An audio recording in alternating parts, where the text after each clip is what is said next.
इसलिए हमने कॉकरोच जनता पार्टी बनाई है।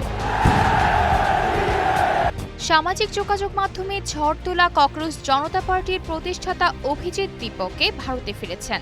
শনিবার সকালে দিল্লির বিমানবন্দরে পা রাখার পরপরই তার এই আগমনকে কেন্দ্র করে সিজেপির আন্দোলন এক নতুন মোড় নিয়েছে। বিমানবন্দর থেকে সরাসরি পার্লামেন্ট স্ট্রিট থানায় গিয়ে তিনি দিল্লির ঐতিহাসিক যন্তর মন্তরে বিক্ষোভ প্রদর্শনের আনুষ্ঠানিক অনুমতি লাভ করেন। ভারতের সামাজিক যোগাযোগ মাধ্যমে শুরু হওয়া ককরোচ জনতা পার্টি এখন আর কেবল ভার্চুয়াল জগতের ট্রেন্ড নয়, বরং দেশটির মূলধারার রাজনীতিতে এক বড় বিতর্কের জন্ম দিয়েছে। ভারতে পৌঁছেই সামাজিক যোগাযোগ মাধ্যম এক্সে তরুণদের উদ্দেশ্যে এক আবেগঘন বার্তা দেন অভিজিৎ। তিনি শান্তি ও ভালোবাসার প্রতীক হিসেবে সবাইকে বই, পতাকা এবং পুলিশ সদস্যদের জন্য ফুল নিয়ে বিক্ষোভে সামিল হওয়ার আহ্বান জানান। মূলত দেশের তরুণদের এক অংশের প্রতি রাজনৈতিক নেতাদের করা ককরোচ ও পরজীবী মন্তব্যের ক্ষোভ থেকে যুক্তরাষ্ট্রে বসেই এই ব্যতিক্রমী প্ল্যাটফর্মটি গড়ে তুলেছিলেন তিনি। কোনো নিবন্ধিত রাজনৈতিক দল না হলেও বর্তমানে ইনস্টাগ্রামে এর অনুসারী সংখ্যা 2,20,00,000 ছাড়িয়েছে, যা ক্ষমতাসীন দল বিজেপির চেয়েও প্রায় দ্বিগুণ।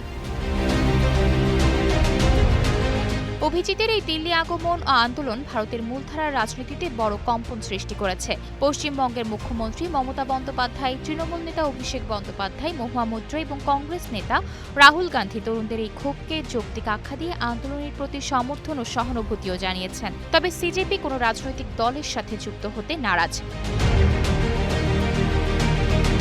অন্যদিকে লাদাখের সমাজকর্মী সোনাম ওংচুক নিজেকে অনারারি কোচ হিসেবে দাবি করে সমর্থন দিয়েছেন এবং এই আন্দোলনে বিদেশি ইন্ধন থাকার সরকারি দাবি নাকচ করেছেন। এমনকি আরএসএস এর প্রচার প্রধান সুনীল আম্বেকারও একে গণতান্ত্রিক প্রক্রিয়ার অংশ হিসেবে স্বীকৃতি দিয়েছেন।